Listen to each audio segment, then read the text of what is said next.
that doomsday clock they talk about was not designed in heaven. The time was set at 7 minutes to midnight and 47. Many near... There is no possibility of conducting a frank discussion on U.S. policy in the Middle East without talking about the U.S. relationship with Israel. People are completely confused trying to explain our policy towards Syria. Doesn't make any sense. Syria a threat to us? No. Why does Bashar al-Assad have to go? Or because Obama said so, or because Hillary Clinton said so? Well, why did they say so? If you don't understand where this policy originates and comes from, then you're at sea in trying to explain it. If you look back to 1996, there was a study done for a fellow who was about to become prime minister for the first time. His name was Netanyahu. It was completed mostly by Americans. We later called them Neocons. There were several prominent ones. Douglas Feith, number 3 in the Pentagon under George W. Bush. There were other people, and most of them, as I say, were Americans. Richard Pearl is the other person I was thinking of. He was head of Rumsfeld and its Defense Department's Brain Trust, his research group. So they composed this thing, and they called it a clean break, a new strategy for securing the realm. Okay, securing the realm. What realm? Well, the realm was Israel, Greater Israel, Israel that expanded and occupied territories during the 1967 war. It's very explicit. It talks about the need to make sure that Syria is pretty much blown apart. Iraq, the language is, well, Iraq is a prize in its own right. We need to get rid of Saddam Hussein, and then we'll go on to Iran and other places. It's right out there, okay? It's in black and white. It's written by Douglas Feith, Richard Pearl, and others. Now, that's 1996. Several years later, there was the Project for a New American Century, populated by the same people who decided that, we really needed to advance Israel's interests, and the first and foremost thing we do is we get rid of Saddam Hussein in Iraq. Therefore, he won't be a problem for the Israelis. Now, the Israelis, curiously enough, would have preferred us to do Iran first. Matter of fact, some of the neocons that really swagger around said, Iraq? They have no military to speak of. Real men go to Tehran, right? Say that, yeah? One of them said, Iraq is going to be a cakewalk, right? Okay. But that was the plan, all right? Now, if you fast forward to what's going on in Syria now, after we pretty much destroyed Iraq, I'm talking strategically here, but we're really talking about human beings. Not only the 5,000 U.S. troops that were killed about Iraq, but I was going to say hundreds of thousands, at least hundreds of thousands of Iraqis dead because of the war, all manner of people injured and wounded, and refugees. Well, we know about the millions of refugees internally in Iraq, externally in countries around its periphery. The same with Syria. Now, what happened in Syria? Well, 2011, there was an attempt to do kind of a Arab Spring in Syria.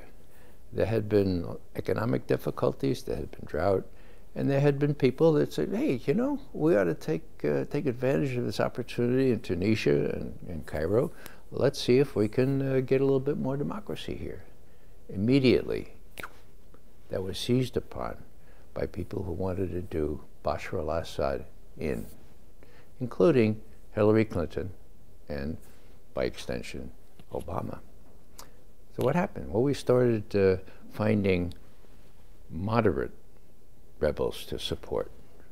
Well, even Obama said 2 years ago now that talking about moderate rebels in Syria is a fantasy.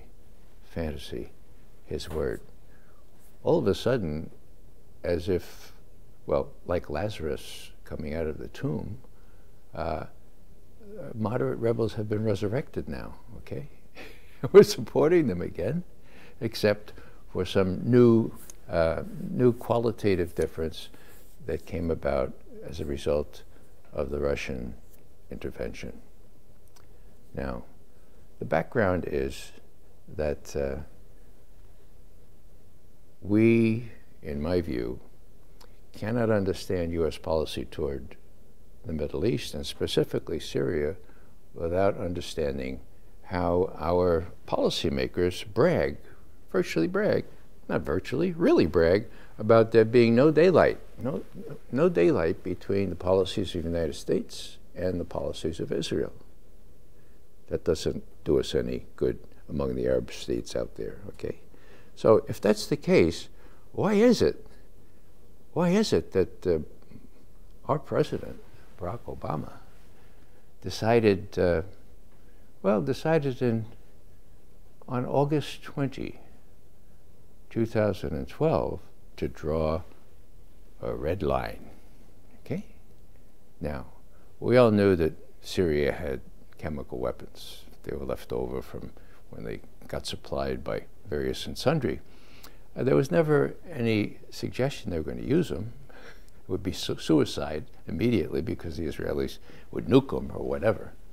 But Obama was asked a question at the very end of a press conference, sort of an unusual thing. Oh, Mr. Obama, you said that you would intervene militarily in Syria unless, well, you're never going to intervene militarily in Syria?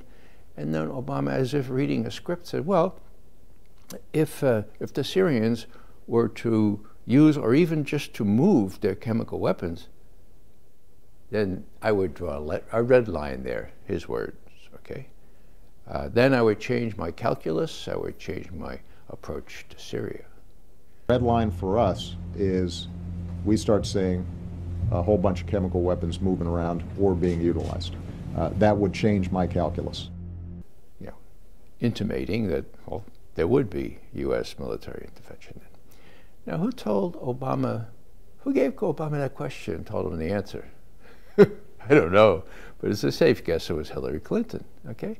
Okay, that was August 20, 2012. August 21st, 2013, virtually a year later, there's a chemical attack outside Damascus, a place called, what's it called? Ghouta. Several hundred people died. Immediately, John Kerry got up. Well, not immediately. He got up on the 30th of August and said, Bashar al-Assad's government did this, Bashar al-Assad's government did this, Bashar al-Assad's regime is guilty of this chemical attack. Therefore, we drew this red line. Mr. President's got to act. How many times did he blame it on Bashar al-Assad? 35 times. 35. You know, you don't have to be a Shakespearean scholar to remember, you know, methinks he doth protest too much. Now, that was the 30th of August. This is the most, well, it's the strangest set of circumstances I've ever seen, and I've been around here 53 years, okay? What happens next? Well, it was very clear. The president himself pretty much said, okay, this is it. Our forces are ready in the Eastern Mediterranean. The French have their fighter bombers ready on the tarmac. And he was going to give a speech in the Rose Garden around noon the next day. I'm out in front of the White House with several other people protesting, saying, hands off Syria, don't bomb Syria, no shock and war against Syria. And I get word from inside, he's not going to do it. He changed his mind. And I was the next speaker up, and I used the subjunctive in a way they never used before. If this is true, this would be, I couldn't believe it. But he changed his mind, okay? Now, why did he change his mind? A couple of reasons. The intelligence colleagues, our former colleagues in the intelligence committee, wouldn't go along with what Kerry had to say. The evidence stunk. we knew that the Turks were facilitating precursor chemicals right into the parts of Syria where this chemical attack took place. We knew and we learned from our colleagues that it was much more likely that it was the rebels themselves who did it in a classic false flag attack to mousetrap Obama into an overt war against Syria. And he was about to be mousetrapped. So the intelligence community wouldn't go along with it. Now, what else? Well, General Dempsey, the chairman of the Joint Chiefs of Staff, he went to the president that night on the 30th of September 2013, said, Mr. President, I hear from my colleagues in London that sarin gas that was used against outside of Damascus is not the kind that's in Syrian government stocks. So you might want to be careful about starting a war based on what looks like mousetrapping. And the president changed his mind. That was big. Now, there's lots more to this story, which shows what kind of influence Israel has over our policy, because it didn't end there. So we're outside the White House, and we get word that the president has spoken. He had been delayed because we had been making such a din that he waited for a period of quiet, and he announced that, well, what he said was this. The chairman of the Joint Chiefs of Staff has told me that our forces are prepared. We have warships in the Eastern Med. The French are ready on the tarmac. We can strike Syria at any time. But he has also told me that we don't have to do it today or tomorrow or this week or this month. We can do it at any time. And so I have decided to go to Congress to seek appropriate authorization for this strike. Whoa. After careful deliberation, I have decided that the United States should take military action against Syrian regime targets. But having made my decision as Commander-in-Chief based on what I am convinced is our national security interests, I will seek authorization for the use of force from the American people's representatives in Congress. Now, it wasn't just my former colleagues who were honest this time. It wasn't just Dempsey. The British, for the first time in 855 years, had voted against the war. British Parliament, right? And, wonder of wonders, it was August, right? And so Congress people and senators were home. And they learned real quick, Americans didn't want another war, okay? So there are lots of factors all coming together. But Obama decided to do the right thing. Now, he was supported by whom? Nobody. He admits it. He has said publicly that he had to go against the advice of Biden, of Kerry, everybody else, and he did the right thing. He's very proud of it. Now, what did he also reveal recently? He revealed that the head of national intelligence, a fellow named James Clapper, came to him unannounced one morning and said, Mr. President, this business about Bashar al-Assad being responsible for the attacks, the chemical attack outside Baghdad, I just want to let you know, it's not a slam dunk. You got it, Mr. President? It's not a slam dunk. Now, the allusion, of course, is to George Tenet, the fellow who discharged George Bush's instructions to falsify, to create fraudulent intelligence on Iraq. His saying that the weapons of mass destruction evidence was a slam dunk. This was around Christmas time, 2002. So, Obama was warned. He was warned by James Clapper, the head of national intelligence, and Dempsey. I'm sure what Dempsey said was this: Mr. President, you know, John Kerry's a wonderful guy. Strategic thinker, not so much. With all due respect, driving boats up the Mekong doesn't make you a strategic thinker. And he doesn't know what would happen on day 2 after Syria. So with all due respect, you could see what he's trying to do. Cut him off the pass, and Barack Obama did, and he's very proud he did, and now he admits that his chief of national intelligence told him it wasn't a slam dunk. Why did Clapper tell him that? Because he was faced with a revolt on the part of his intelligence analysts who refused, and this is important, who refused to do an intelligence assessment. Now, a major event like this, you always get an intelligence assessment. I mean, that's what the intelligence community is for. What happened outside Damascus on the 21st of August, 2013? We needed intelligence. Who was responsible? Our guys wouldn't do it. You know why? Because they wouldn't come up with the answer that Kerry had developed, okay? That Kerry said 35 times on the 30th of August, okay? So there was no intelligence assessment. So after Kerry got up on all the, he got up and all the propaganda stuff, and they said, well, even the stenographers of our media said, well, what's your evidence? They came up with something called a government assessment. New genre. I had been around 50 years before that. Never seen a government assessment, but to their credit, the intelligence people wouldn't do an intelligence assessment. So this government assessment, that means it was created by hacks, political hacks in the White House. Okay, so what happens next?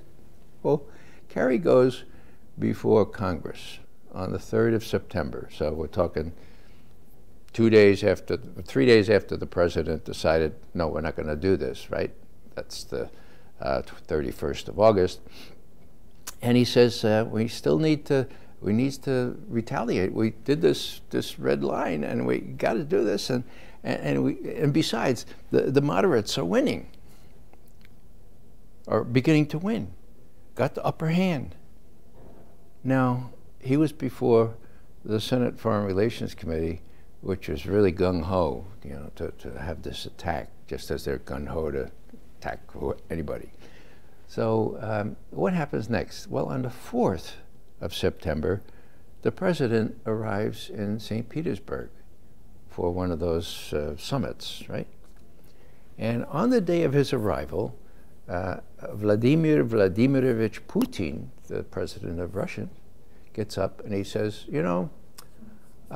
John Kerry has said that the moderates are winning and that Bashar al-Assad was responsible for the chemical attacks outside Damascus. Он врет. Он знает, что врет. Это печально, which means he's lying. He knows he's lying. This is sad. Now, up to that time, I had been watching Russian foreign policy and the statements of Russian leaders for half a century. Okay, I have never, even in days of Stalin, seen a Russian leader call the U.S. Secretary of State a liar. But he had him dead to rights. And Obama, who arrived in St. Petersburg that day, knew he had the rights. Okay? Clapper had already told him, right? James Clapper, the head of the National Intelligence. So what did they do? Well, Putin says, look, Barack, we talked in Northern Ireland just a couple months ago, in June, about how we could manage this chemical weapons problem in Syria. Matter of fact, you know that we've got some working groups working together to figure out how we could make sure this isn't a cause célèbre, isn't a casus belli. So look, let me work on Assad. I think we can persuade him to give up his chemical weapons under supervision, and we can prove that he's given up. So let me work on it. Okay, so Obama says, okay, so he goes back to Washington. Meanwhile, Kerry's around the world, and he's in London, and he's finishing up trying to rally support for an attack on Syria, right?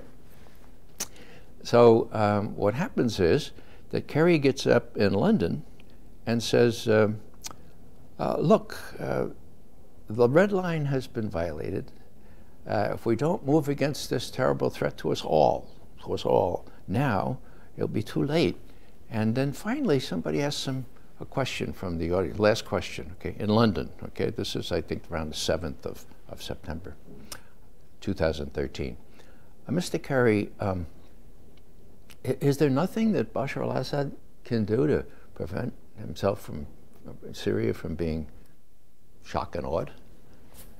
And Kerry says very dismissively, he says, well, he could give up his chemical weapons, but that's not going to happen. He's not going to do that, right?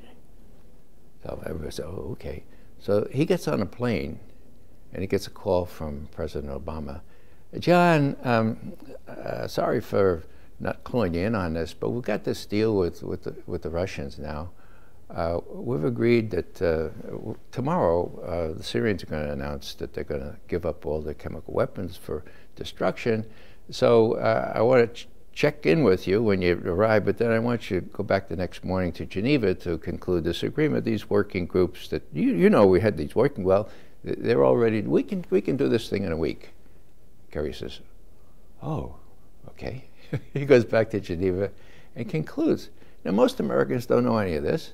Most Americans don't know that all of the chemical weapons in Bashar al-Assad's army were destroyed on a U.S. ship specifically outfitted for destroying such chemical weapons, and the problem was solved.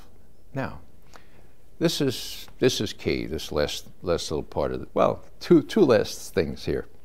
And it has to do with Israel's influence over John Kerry, over Hillary Clinton, over U.S. policymaking in general. Well, while all this was happening, there was a relatively new bureau chief assigned by the New York Times to its Jerusalem bureau, and her name was Jody Ruderin. Now, she didn't have a lot of experience in Middle Eastern matters, but she clearly had been briefed, and she's ready to do her job. And when all this stuff is going on, she says, to her credit, you know, I think I'll go ask some high-level Israeli officials what their take on this all is, what their preferred outcome is. And so she does. And she consults with some Israeli officials in power, some in retirement. And what does she find out? Well, the previous consul general in New York, the Israeli, he says, well, you know, Ms. Ruderin, it's not real, it doesn't sound really, it's kind of awkward to say it this way, but our preferred outcome is no outcome. And she says, well, traduisez, s'il vous plaît. I mean, hello, what do you mean no outcome? He said, well, I told you, it doesn't sound very humanitarian, but it's like a playoff where you don't want either team to win.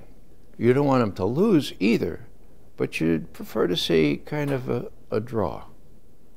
And she says, what do you mean? Okay, he said, well, as long as Sunni and Shia are killing each other off, not only in Syria now, but in the whole area, Israel has nothing to fear from Syria. Whoa. Now, this was the Labor Day weekend. Jody Ruderin, to her credit, wrote it all up. And wonder of wonders, it appeared in the New York Times. I can only speculate that people were off at Jones Beach for the weekend, you know. But there it is. Our preferred outcome is no outcome. So, what's the background here? In 2013, Bashar al-Assad was beginning to win, okay? He had displaced many of the moderates, bad moderates and moderate moderates, many of the rebels, I should say, from their places that they had occupied for a couple of years previous. And he was starting to make real gains. And so if you don't want either side to win, especially not Bashar al-Assad, what do? Obviously, you mousetrap the United States into overt intervention, that way assuring the U.S. is not necessarily going to win, but Bashar al-Assad's not going to win either. So it almost worked. And it's really quite amazing how the president very openly advertises this as one key success in his presidency, where everybody else says, yeah, go get Bashar al-Assad. And the answer, of course, is, why? Why? Was he a threat to the United States? No. Was he a threat to Israel? That's quite a stretch. But, you know, if you think about Hezbollah and how they get armed, they get armed through Syria. If you think about Israel's worry about very near threats from Hezbollah, from Hamas and others, then they really like to have pandemonium in Syria. They'd like to have chaos in Syria. They'd like to see Syria dismembered, and they got it. Okay? Now, last thing I'll say on this is, I think, kind of interesting because it's a personal experience. I think it was like the 8th of September, around that time. I'm asked to come on CNN International to talk about Syria, and I do. I'm in this medium-sized booth, and I do my thing sort of remotely, and I come out, open the door, and I almost knocked over this little guy, you know, and they're like, oh, yeah, it's Paul Wolfowitz. Now, as an aside, I've taken a lot of training in nonviolence, and thank God for that, because it came into play there, and I didn't do what I was, as an Irishman, just ready to do to Paul Wolfowitz, who, kidding aside, is responsible for all manner of killing and death and dismemberment in the Middle East. So I said, oh, I'm sorry. And he looked at me and said, well, be careful. So then closed the door, and who's across the room but Joe Lieberman? Talk about two neocons, arch neocons, in the same room. Well, there they were. They were watching the boob tube there, some of the CNN pundits trying to make sense of how Obama chickened out on this, and how he set this red line, and then nobody's ever going to believe us again. You know, it was really amazing. So I said, I'm going to hang around here and watch. Okay. Sure enough, Lieberman and Wolfowitz go off to a separate studio, bigger one, to do their interview, and I'm watching it on the boob tube. First thing Lieberman says, I don't understand the president. You know, he doesn't need congressional authorization to start a war in Syria. He doesn't need that. And of course, Lieberman and Wolfowitz went on in that vein. The atmosphere was funereal. It looked like Lieberman and Wolfowitz's mothers had just been run over by a Mack truck. They didn't get their war, and they were angry. So here's Lieberman saying, President doesn't need Congress. So McGovern digs out his little Constitution, which he carries around with him all the time, and he looks at Article 1, Section 8, which talks about the only authorization for war would be congressional, and he underlines it, and he rips out Article 1, the whole Article 1, and he goes to the elevator. Now, this is not just an elevator kind of place. This is really, really ornate, sort of like something out of Saudi Arabia, really fancy marble and so forth. And he waits for Wolfowitz and Lieberman to come out of their studio.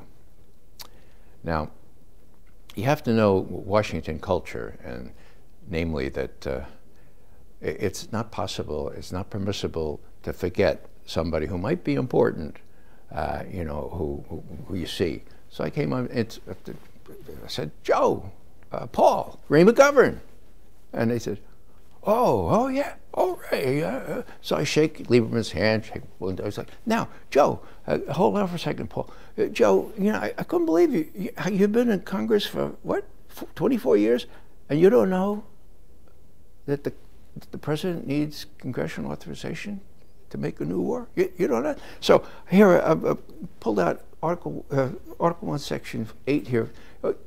Paul, wait a second. Take it home, read it, and think about it, okay? And maybe you want to correct that on CNN. And then Paul's slinking away. I said, what? And then all of a sudden, the 6-foot-tall, beautiful, beautiful escort for Paul and Lieberman appears on the scene. And she looks at what's happening, and she says, "Oh, gentlemen, I'm so sorry." And I say, "Yeah, well, I'm sorry too. What do you like these clowns on your show? I mean, they don't know what's in the Constitution of the United States?" Well, that was it for that. But what am I saying here? I'm saying that these archetypical neocons were down in the mouth, saying spurious things on CNN about, the president doesn't need to authorize a war, and it just came into bas relief that the neocons were really ticked off because they didn't get the war that they almost, with Kerry's help and everybody else's help, almost mousetrapped the president into. Now, you could see why the president is proud of having resisted that, because there were no plans for day two, and the president has already said in connection with Libya that that was a mistake. He'd like a do-over for Libya because no one planned for day two, and of course, who's supposed to be planning for day two? Well, her name was Hillary Clinton, head of the State Department. So these things are really important because they show that these people are not for reasons of U.S. national security, but for reasons primarily of what the Israelis want, are willing to craft our policy in that direction. What's the difference? What's the definition of a neocon? In my view, it's someone who has great difficulty distinguishing between the strategic interests of the United States on the one hand and the strategic interests of Israel on the other. Now, everybody's entitled to their own opinion. I just don't think those people should be running U.S. foreign policy. And if you look at Hillary Clinton's pronouncements, she's going to invite Netanyahu into the White House first day in office. It's going to be that problem in spades, if that indeed what she intends. 7 minutes to midnight and 47. Many near catastrophes have come along the way. Now climate change is ticking several seconds off each day.